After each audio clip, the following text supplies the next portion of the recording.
we are going to get some general guidance for the collective. Spirit, angels, ancestors, anybody who is watching this video. Most important information, what we need to know right now.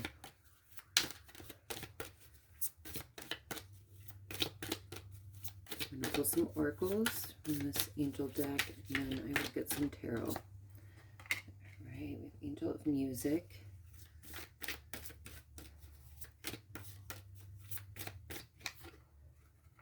Angel of Positivity.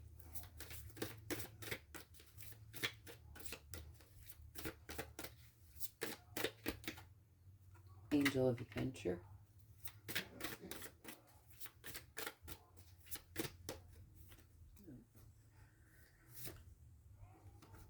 Angel of Past Issues. And Angel of Belief here. All right, so a couple of things I was feeling whenever I looked at the Angel of Music card. There's something about being very mindful, especially at this time, of what you are listening to.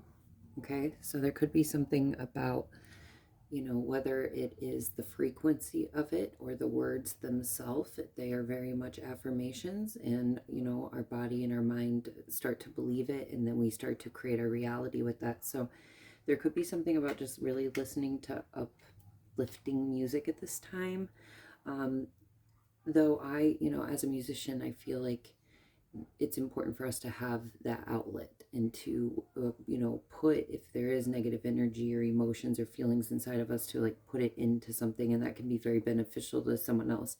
But it's about like setting that intention before we listen to the song or before we play the song of what it is, if that makes sense. So we're not constantly reliving a situation over and over again, or bringing in the same stuff over and over again. This also could be talking about frequencies, listening to frequencies to help with different health, you know, concerns or energetic concerns, anything that's going on. There's always a frequency or an affirmation for that. I'm also feeling like you're getting a lot of signs from music. So a lot of loved ones are speaking to you through music, or this is kind of how you connect with, you know, spirit. I feel like it's one of the biggest ways that they talk to us.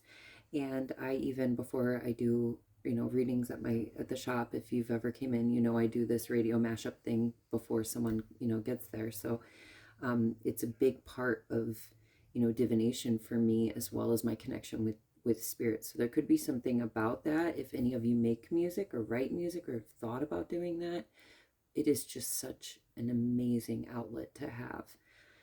You have Angel of Positivity here, so there's something about a light at the end of the tunnel, okay? And again, I feel like where we focus our attention is what we're going to bring more of in. And there could be something about, especially when it comes to like heavier issues and stuff from the past, with Angel of Past Issues here, about looking at things as an adventure, okay? Or like at least acknowledging where you're at on the road of adventure. And maybe in comparison to where you once were. And this isn't in a way of like beating ourselves up. This is in a way of acknowledging our growth, acknowledging our expansion, because I think we can very much get stuck in the perfectionism mode, and it takes away our current joy when we're like freaking out about the future, you know. So there's something about staying in the moment, and, you know, maybe there's something about even like making an adventure, having an adventure, going and doing something that's exciting, that will feel like this light at the end of the tunnel. And you might receive a lot of signs from music and from loved ones during that adventure. So maybe this is a trip, and it's about just writing it on the calendar, is what I always tell people. Put it on the calendar, even if it's like months or a year away, and watch how everything falls into your favor to line up with that. Angel of Past Issues here next to Angel of Belief.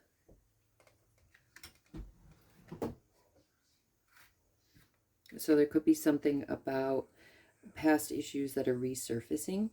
And I want to say, like, next to the Angel of Belief, these threes are both sticking out to me as well. So there could be something with the number 3. Often with threes as well, it's talking about, you know, collaborating with others. So it's very much popping out to me. maybe there were issues in the past with collaborating with others, and so it's something that you've kind of like steered away from, and they're asking you to have belief in self and community and those that you collaborate with. And also, you know, just the fact that when we do the inner work and we change our inner world, our outer world starts to change. And so the people that you're attracting into your world won't be the same kind of people that they once were. Sorry. Oh, all right, we got Temperance.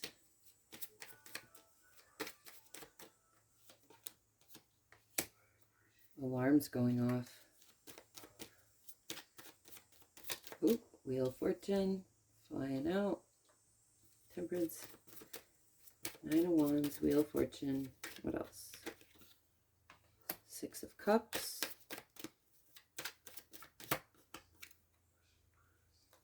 High Priestess. And I have 2 for 1 here. 2 of Cups and King of Wands. Hold on, I'm going to shut my door real quick.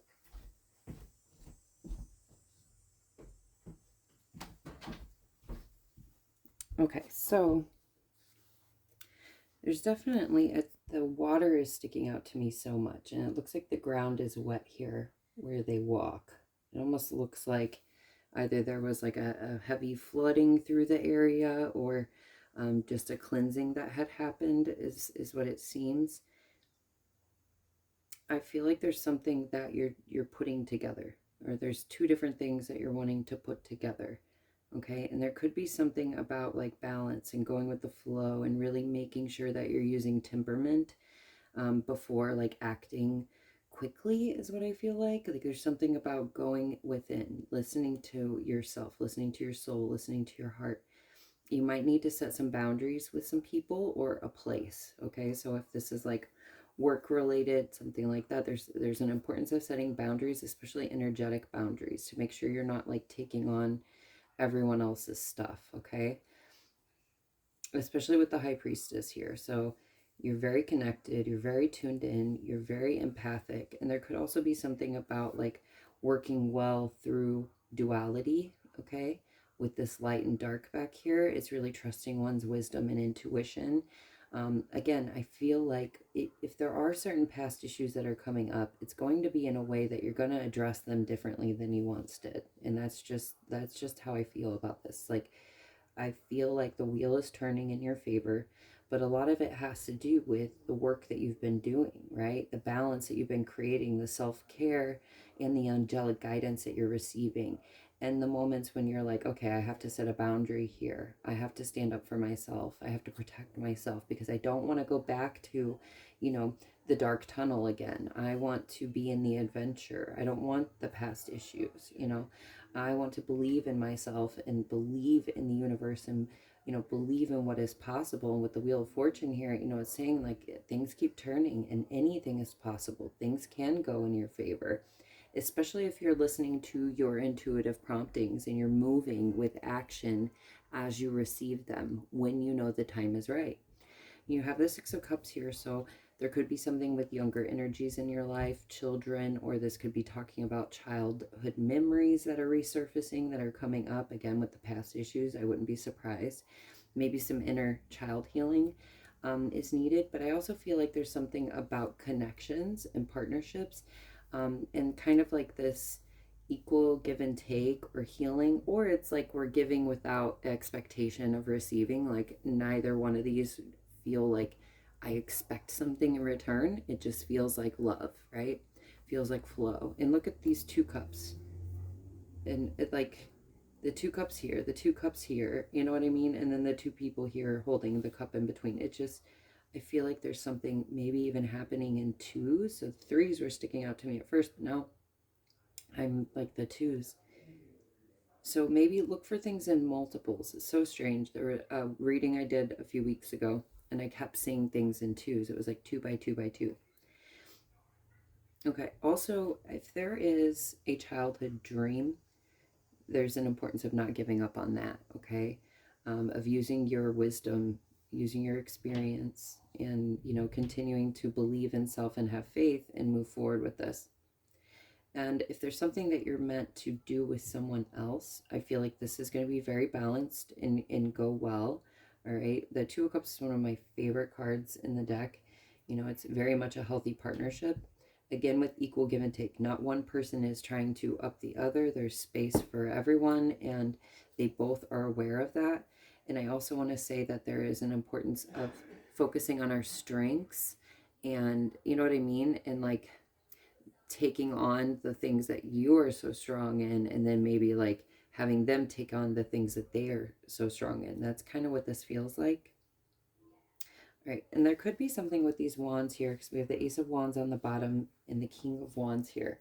So something that you're wanting to create or you're wanting to manifest is like a new beginning, an inspiration, a passion, something along those lines. I feel like there is going to be this importance of, again, believe in magic, you know, move forth in that new direction, even if it is like out of your comfort zone a bit. But there's something about like putting in the action. We got to put in the action. We have to be stable. We have to stay focused. We have to be, you know, on it. It's like, especially when you're getting intuitive promptings and creative, you know, feelings. It's like we have to act when we have the energy, is kind of what it feels like. And I also feel like this is something that will be very stable. It will become very abundant, and it will bring a lot of, you know, passion and fire and success into your life, into your world. So it's like, I feel like there's something, an importance of just keeping your eye. It's funny, I just heard the song Keep Your Eye on the Bat. So yeah, keep your eye on the goal, keep your eye on the bat instead of the ball. uh, there's something about that, but I do feel like the universe is trying to hand you something, and it's just about listening to, you know, those ideas that you're receiving, and following through with like where you feel inspired. Trust that intuition, because it's very strong, and have fun with it, whatever you're doing, whatever you're starting, or whatever, you know, part you're at along the journey. Try, if you can. I know the world is, it's so much right now and everything is so heavy, but the more that we can focus, even if it's just like an hour out of the day on that positive energy, the more we can, you know, bring more of it into the world. Just be an example of everything that you wish to see. That's the best thing we can do at times. All right, I hope that was helpful. I will see you soon. Bye.